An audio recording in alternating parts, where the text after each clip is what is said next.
নমস্কার। আপনারা দেখছেন এই সময় ডিজিটাল। আপনাদের সঙ্গে আমি প্রীতম। শুরু করছি বাংলার সময়।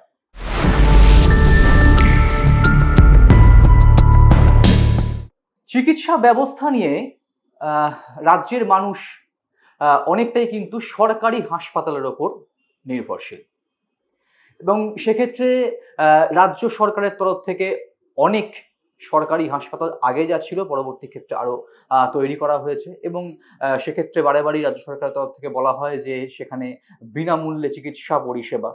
এবার এই রাজ্যের যে চিকিৎসা পরিষেবা অর্থাৎ সরকারি চিকিৎসা পরিষেবা এই চিকিৎসা পরিষেবাতে নতুন এক সংযোজন। এবার পাকাপাকিভাবে কল্যাণীতে এইমস। প্রধানমন্ত্রী নরেন্দ্র মোদীর হাতে তার উদ্বোধন এবং স্বাস্থ্য বিশেষজ্ঞরা মনে করছেন এই কল্যাণীর এইমস কিন্তু শুধুমাত্র কল্যাণী বা নদিয়া জেলা নয়, পার্শ্ববর্তী উত্তর চব্বিশ পরগনা বা এদিকে নদীর অপর পারে হুগলি যে অঞ্চল, সেই সমস্ত অঞ্চলের কিন্তু মানুষের চিকিৎসা ব্যবস্থা বা ওদিকে মুর্শিদাবাদ, এই সমস্ত জেলার মানুষের চিকিৎসা ব্যবস্থার ক্ষেত্রে কিন্তু একটা আমূল পরিবর্তন আনতে চলেছে। এবং সেক্ষেত্রে যেহেতু এইমস অর্থাৎ যাকে বলে একদম কেন্দ্রীয় সরকারি এক কেন্দ্রীয় সরকারের এক খুব বড় চিকিৎসা একটি হাসপাতাল চিকিৎসা প্রতিষ্ঠান, তো তার যখন শাখা এই কল্যাণীতে, তো স্বাভাবিকভাবেই রাজ্যের মানুষের কাছে সেটা একটা খুব বড় পাওনা। এইবারে বিষয় হচ্ছে যে সেখানে চিকিৎসা পরিষেবার খরচ বা কিভাবে চিকিৎসা করাবেন সেই সমস্ত বিষয়, তো সেই সমস্ত বিষয় নিয়ে আমরা কিন্তু খোঁজ নিয়েছিলাম এবং সেই বিষয়গুলি আপনাদের সামনে তুলে ধরবো। জানা যাচ্ছে মাত্র 10 টাকা, 10 টাকার বিনিময়ে কিন্তু সেখানে চিকিৎসা করানো যাবে। কিভাবে? অর্থাৎ আউটডোরের যে চিকিৎসা পরিষেবা, আপনারা প্রত্যেকেই জানেন যে কোনো হাসপাতালে একটা আউটডোর চিকিৎসা পরিষেবা থাকে, সরকারি হাসপাতাল তো অবশ্যই থাকে। তো সেই হাসপাতালের যে আউটডোর পরিষেবা সেটি কিন্তু 10 টাকার একটি বুকলেট বা বই, তারা যেটা বলছেন এইমস কর্তৃপক্ষ, সেই 10 টাকার বিনিময়ে একটি বই তৈরি হবে। এই 10 টাকার বিনিময়ে আপনার চিকিৎসা শুরু হয়ে গেল এবং তার পরবর্তী ক্ষেত্রে আপনি কবে আবার দেখাবেন, কবে কটার সময় আপনাকে আবারও আসতে হবে হাসপাতালে, এই সমস্ত বিষয় কিন্তু সেই বইতে লেখা থাকবে এবং ওই বইয়ের কিন্তু যে ভ্যালিডিটি বলা হচ্ছে, সেই ভ্যালিডিটি কিন্তু 1 বছর। এবারে যদি ধরুন আপনাকে বেশিবার হাসপাতালে আসতে হচ্ছে, তাহলে বেশিবার হাসপাতালে আসতে হলে কি হবে? স্বভাবতইভাবে খুব বইটির বেশি ব্যবহার হবে। সেক্ষেত্রে বইটি যদি শেষ হয়ে যায় তাহলে আবার 10 টাকা দিয়ে সেই বই বানাতে হবে। এটা গেল আউটডোর পরিষেবার ক্ষেত্রে। এইবার হচ্ছে ভর্তি হওয়া। হাসপাতাল ধরুন কোনো ক্ষেত্রে প্রয়োজন, চিকিৎসকরা মনে করলেন যে রোগীকে হাসপাতালে ভর্তি করতে হতে পারে। তো সেই হাসপাতালে ভর্তি করতে হলে সেখানে তার যে কি খরচ সেই বিষয়টা আমরা খবর নিয়েছিলাম।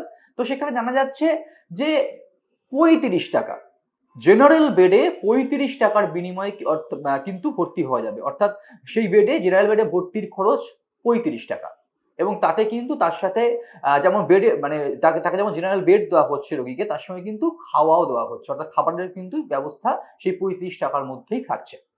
এবারে প্রশ্ন হতে পারে যে তার মানে কি প্রত্যেকদিন 35 টাকা করে দিতে হবে? হ্যাঁ, সেখানে একটা বিষয় রয়েছে যে এইমস কর্তৃপক্ষ যা জানাচ্ছেন যে প্রথমেই কিন্তু 10 দিনের একটা টাকা, অর্থাৎ 10 দিনের ওই 35 টাকার হিসাবে 10 দিনের একটা টাকা কিন্তু তারা নিচ্ছেন। অর্থাৎ সেক্ষেত্রে 35 × 10 কত হচ্ছে? 350 টাকা এবং তার সঙ্গে আরো 25 টাকা একটা কশন মানি নেওয়া হচ্ছে। তো সেই কশন মানে সেক্ষেত্রে তাহলে একজন রোগীকে এইমস হাসপাতালে ভর্তি হতে গেলে, কল্যাণী এইমসে ভর্তি হতে গেলে তাকে সেই মুহূর্তে তাকে বা তার পরিবারের বা সদস্যদের দিতে হচ্ছে 375 টাকা। ঠিক আছে? তো 375 টাকার বিনিময়ে কিন্তু এইমসে ভর্তি হয়ে চিকিৎসা করানো যেতে পারছে। এবং এখানে একটি বিষয় রয়েছে যে মানে এক্ষেত্রে যদি ধরুন কোনো গরিব মানুষ সেখানে আবেদন করলো, সেক্ষেত্রে সেই তখন কিন্তু সেই আবেদনের ভিত্তিতে ছাড় দেওয়ার একটা ব্যবস্থা থাকছে।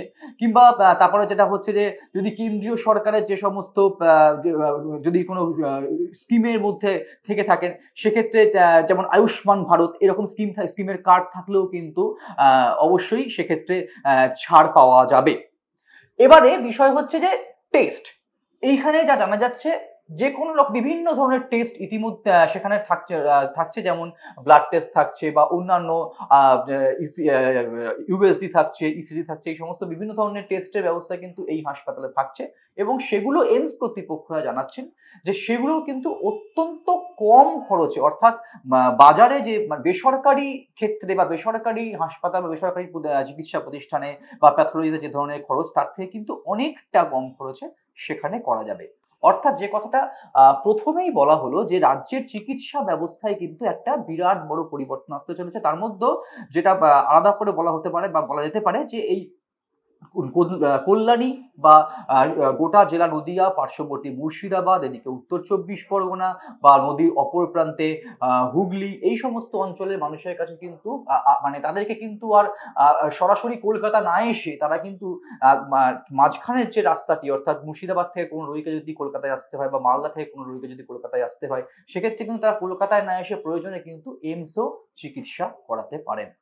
তো সেই জায়গা থেকে রাজ্যবাসীর জন্য এটা অবশ্যই সুখবর এবং আমরা এ ধরনের আরো বিভিন্ন খবর, বিভিন্ন ভিডিও আপনাদের জন্য নিয়ে আসবো, যেরকম নিয়ে আসতে থাকছি সেরকম আপনারা কিন্তু দেখতে থাকবেন, সঙ্গে থাকবেন এই সময় ডিজিটালের, এবং সমস্ত ভিডিওর জন্য কিন্তু অবশ্যই দেখতে থাকুন টাইমস 60 বাংলা। ধন্যবাদ।